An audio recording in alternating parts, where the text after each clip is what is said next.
To make this bridge I'm using wooden coffee stirrers, but I need to curve them. So I'm going to use this wooden ring and some cable ties, and I'm going to put these coffee stirrers into some boiling water for about 5 minutes and let them get really nice and hot and soft and flexible. While I'm waiting for them to cook, I'm just going to put the cable ties onto this wooden ring so I'm prepared to go, because I want to be quick with this. I don't want the sticks to cool down because I really want to curve them as much as possible. So I just pop them on and just leave some room to move so I can slide the coffee stirrers in underneath the loops that I've just made. Now, working as quickly as I can, I'm just going to leave 3 stacked. I'm going to use 3 for each side of my bridge because I'm going to make 2 sides, of course, and then I'm just going to pop it through and then just kind of evenly tie it down, just in the center if possible first.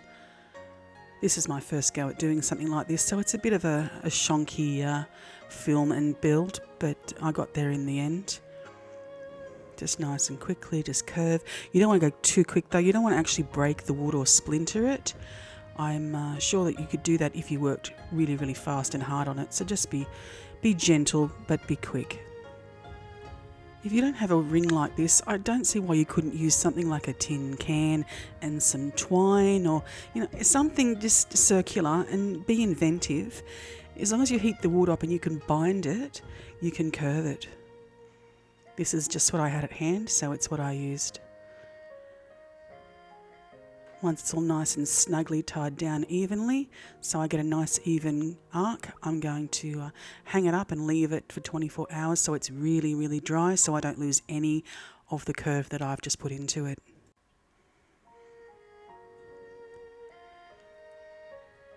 Alright, now it's really nice and dry. I'm just going to pop these cable ties off. I was relieved to see that the wood held its shape once it had dried. It didn't spring open into flat pieces again, so it worked out nicely. Each one would be slightly bigger than the one below it, but I'm not too worried about that. And I've got some pieces of dowel that I'm using for each end of my bridge. I just use a saw to mark these in, and then I'm just using a little tiny file to make them a little bit bigger because I want the end of each of my coffee stirrers to slot into it as best as possible, because I need to support these arches. I want them to be as even as I can get them, so I need them to sit very snugly, and that way I can kind of push it in and out and make it a little higher or elongated. You kind of see where I'm going with it. If you do this, you'll know what I mean. But once you get it in there, you do the 2 on the top and just wait till they dry really, really well. The first one, you just sit it there as evenly as possible and then just let it, the glue cure for 5 minutes or so it doesn't move, and then do the second one and let that cure for quite a long time as well. And now you could move it in and out and stretch it longer if you wanted to, or make it even more arched. By the time you put the second one in, it's going to start becoming unmovable. So you want to make sure you've got the bridge as long as you want it by this point. Slot them in as neat as possible. I mean, this is not a perfect method, but it's not too bad for, a dinky little build.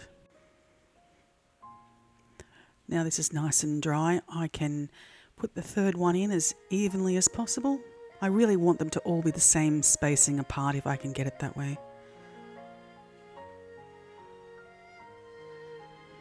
Give it plenty of time for it to cure, and then once you've done that, put in some super glue again so everything is extremely strong. And once that's all set and ready to go, I'm going to mark a center point because I want to eyeball this, but I'm going to mark the center so I know exactly where it is, because I know this build is not completely even as I am winging it. I'll just find that center as neatly as possible. But even though I find the center, it may not be quite even, so I need to eyeball it after that. It's about the only measurement that I will do with this. Anyone who's good with measurements would probably make a very nice one of these.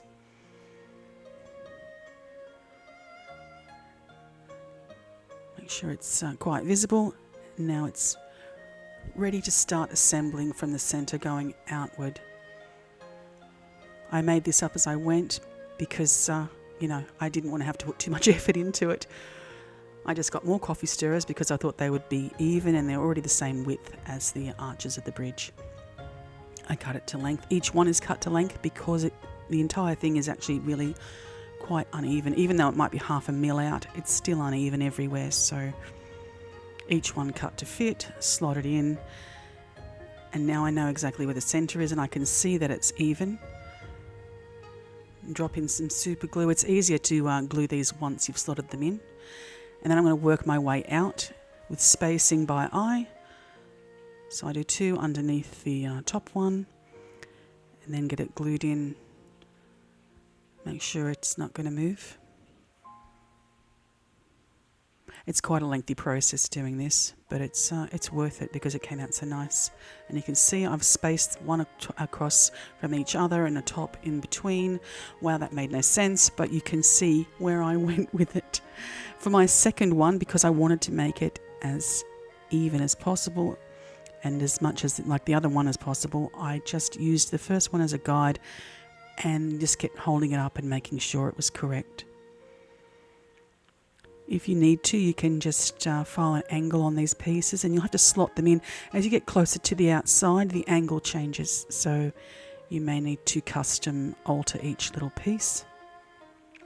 Now I'm going to use more coffee stirrers that I've just cut to length by guessing how wide I want my bridge to put the deck in. I'm just going to lay down the first one as straight and as even in the centre as possible and work outwardly from there until I have enough so I can just sit the other side on top and then work my way around from that.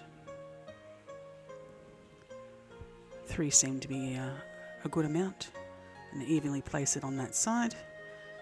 And now it's workable from underneath. Now time to apply an insane amount of cheap super glue.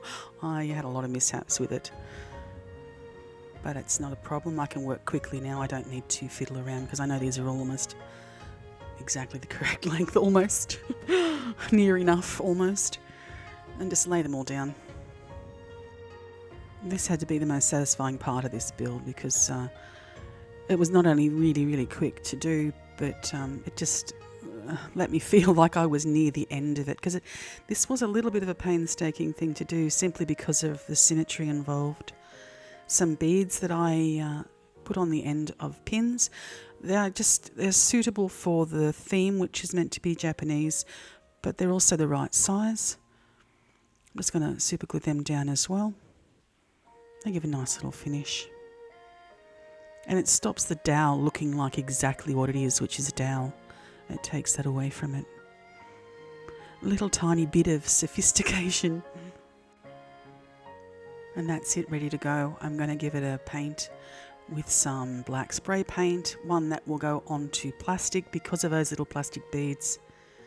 And that's it done. And now I'm going to give it a nice coat of red, just some red flat acrylic. This will darken a little bit because of the black underneath, but I do not mind. I don't want it to be insanely stark red because it'll start to look a little bit strange being so small scale.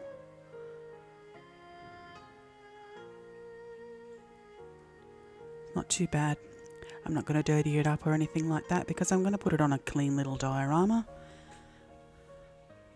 That's it, ready to go. Underneath painted as well. Looks a little bit dirty, which I do not mind at all, and I left the tops black again to go with the Japanese theme. It was a nice little build. It was a little bit challenging, but this was my prototype. I didn't make one before this video because that would be entirely too much work. But I enjoyed this. I enjoyed being able to make a bridge and curving the wood, which is something I've never done before. I hope you enjoyed this too, and I do hope to see you next time.